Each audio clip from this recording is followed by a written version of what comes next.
Action! Once upon a time, there was a young woman named Cinderella who lived with her stepmother and two stepsisters, Butternut and Hazelnut.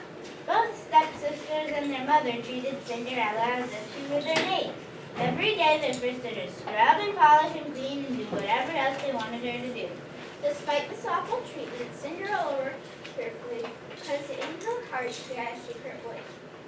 More than anything in the world, Cinderella wanted to become a veterinarian. Ever since she was a young child, she has enjoyed taking care of animals. So after she finished her chores, each night she would stay up late and mend the neighbor's shoes for money. She saved each little penny so that she could someday afford to follow her dream. Little did she know, however, that soon things were about to change forever. Because one day, as Cinderella was sleeping and dreaming about her career, suddenly, "Who are you?"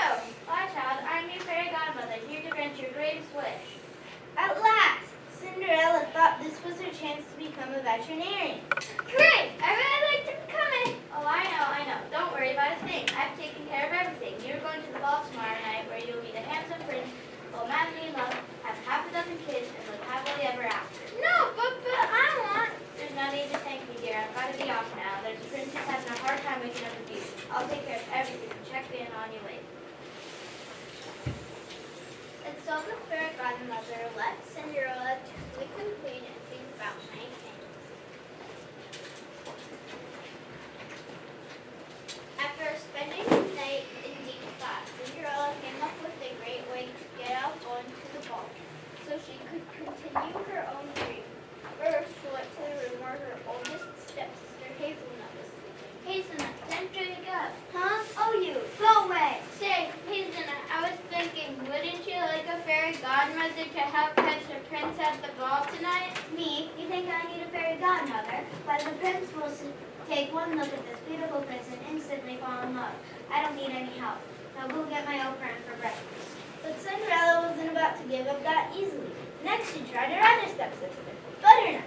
"Butternut, time to wake up." "Hey, Butternut, I was thinking, wouldn't you like a fairy godmother to help catch the prince at the ball tonight?" "A fairy godmother? Why do I need a fairy godmother? Everyone knows I'm the most beautiful girl in the kingdom. Silly girl, you would spend too much time in those cinder skins. Now I'm gonna go make my oatmeal pie." "Darn." "Hello dear, how are you?" Now who are you?" "Your fairy godmother said me poor dear has a dreadful cold. I never first sent to the fairies on a picnic trip. But don't worry, she told me what you want. I'm on a tight schedule now, so hurry, it's off you go. I already have your equipment ready. Oscar, Jeeves." Get up, I keep letting my dog know you're coming with Coach tonight." "Woof, woof, woof." "Are you sure you're up to this?"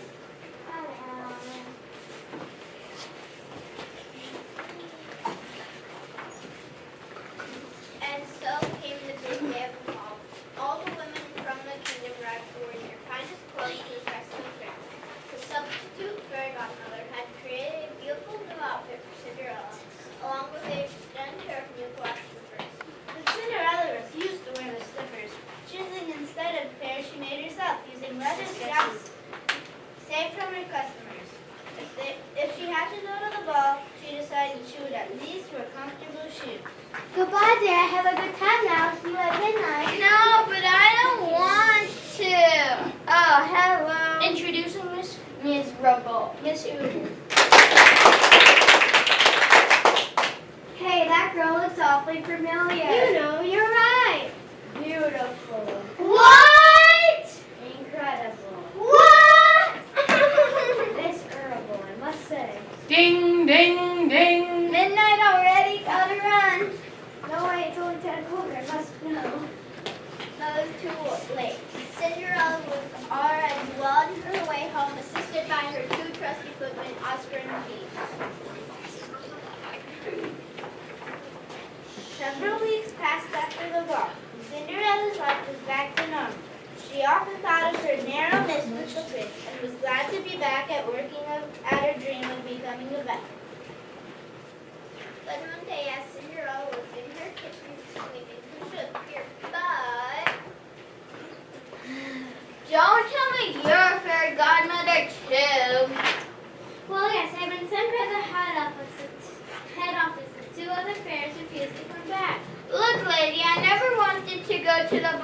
I don't like dressing up. I never wanted your agency to involve in my life. I'm too young to get married to a perfect stranger, even if he's a prince. What kind of princess are you anyway? You're lucky that I don't turn you into a toad right there. I can see why no one wants to work at the agency. I quit. Don't bother her, dear. She's a lost cause. Can I interest you into a poison apple on her legs?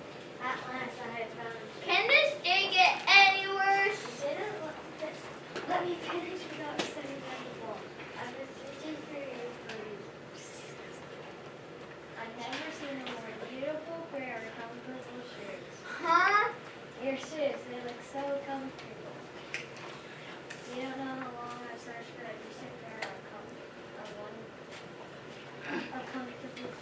You wouldn't believe the horrible shoes the Russians replace. All those diamonds and stuff. Yeah, I give you yours for the shoes. I just have a pair, please. I'll pay anything. Now that's the first sensible thing I've heard in a while. Get up, let me sit my shoes. A week later, Cinderella delivered a brand new pair of shoes to the prince. After seeing them, the king and queen decided they wanted a pair too. And within a month, Cinderella had enough money to leave home and go to vet school, where she passed with flying colors. As for her fairy godmothers, Her first fairy godmother never returned to the agency. Instead, he joined the local tooth fairy union and has happily been collecting food ever since. the second fairy godmother was called upon by Hazelnut and Butternut to find them princes. It turned out to be a two-fairy job, and the third fairy godmother was called in from retirement to help. Both girls eventually found husbands who cooked and cleaned for them while they sat around looking through magazines. And as they say, everyone lived happily ever after. 3, 2, 1, action. Hello, good evening. I'm Ruby Red, and this is a special edition of the Fairy Tale News, a local FT news station.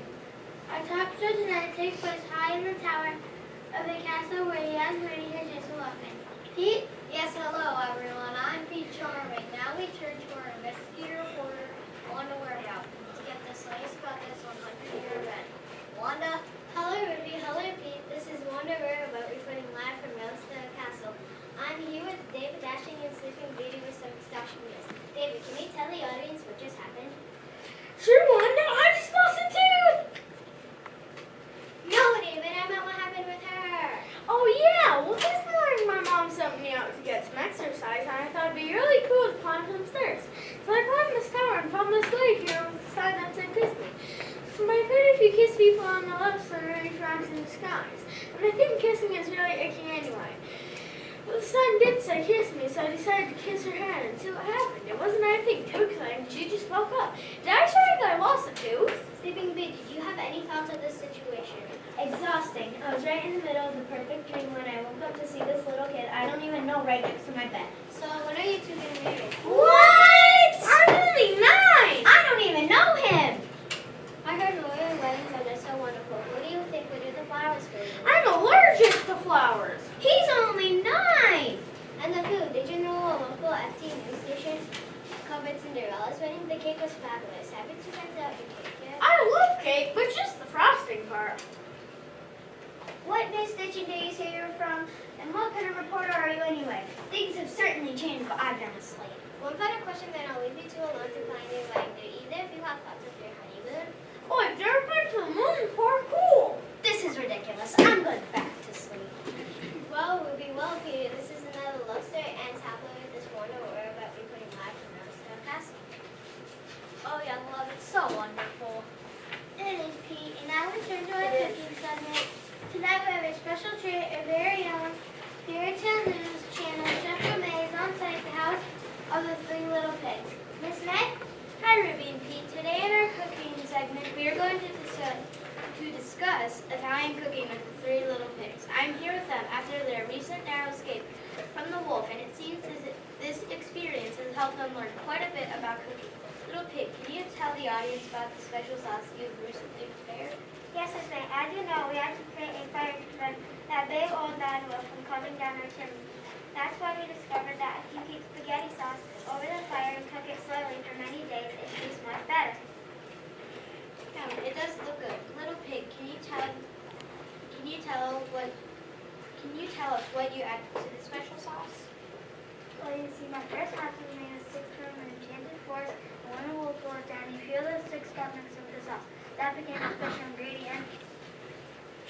And I understand that these enchanted sticks come from a secret place that you can't reveal. That's right, and they're really hard to get. Now, little pig, I understand that you are in charge of selling the sauce.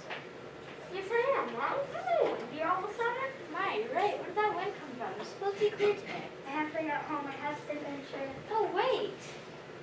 Oh no, I have to send my house too. No, really, it's just a little breeze. It seems a little familiar. I'm not. Well, I guess it's our show for today. Back to you, Pete and Ruby. Yes, well, Pete, a project is broken out of the house of Jack, where Jack lives with his brother and Elsie, the famous house with golden master.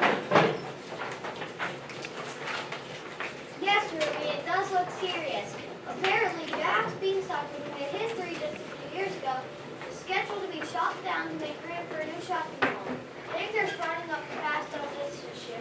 Now we turn to Haskell-Hansen for another spot report. Yes, Peter, I'm here in this spot with Bob Blue and Jackson Morgan. Bob Blue, can you tell us what happened here? I most certainly can. I told my son not to get involved with those magic things, and they were nothing but trouble. But he didn't listen. And now what? Jack, tell us how we feel about all of this. Feel? You want to know how I feel? My mom's mad at me. The giant's mad at me. Even Elsie's mad at me. You want to know how I feel? Elsie, do you have any thoughts on this situation? Move! Move! Move! Move!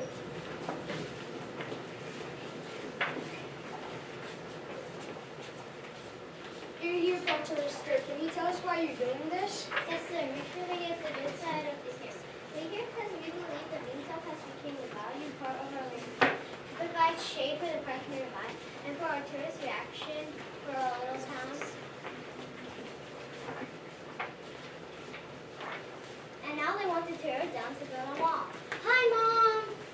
Well, Peter, we have to wait and see if this runs through something that. This is asking the Hansen Corner Live. Jackie's being stuck. Back to you guys the main desk. Thanks, Haskett, and now to the sports. Hi, folks. I'm Caitlin with Sports, and it looks as if another history moment is being made by one of our very young citizens. Join us in our studio today is Miss Elmer Maiden. Miss Murray, please tell us your exciting news. Well, yes, I think I got word that my little guppy synchronized team will be heading to the Olympics. Congratulations. Everybody knows how hard you worked after loss of your singing career. Well, yes, I think I found my new career. Those little guppies are so wonderful to school. Maybe later you can show us some moves in our title club back. Thank you for stopping by. In other sport news, the dancing marathon involving the 12 princesses continues the night. This is the 4th night, although she's having a learner now. Not one princess given up yet. And now for our second guest, we have the spinner, formerly known as Rumpelstiltskin. Join us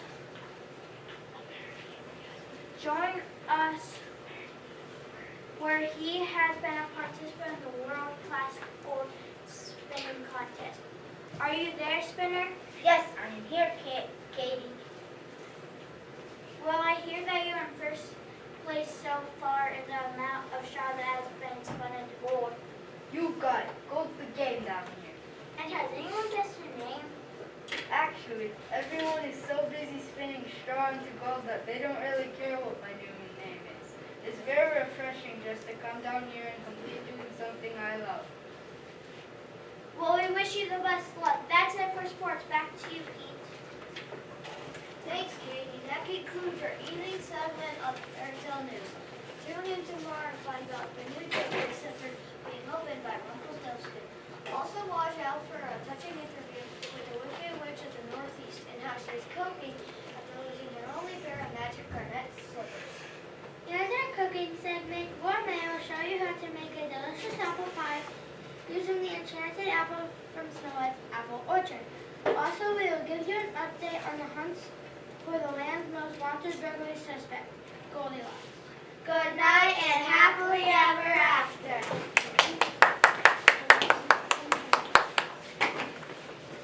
That was a pretty much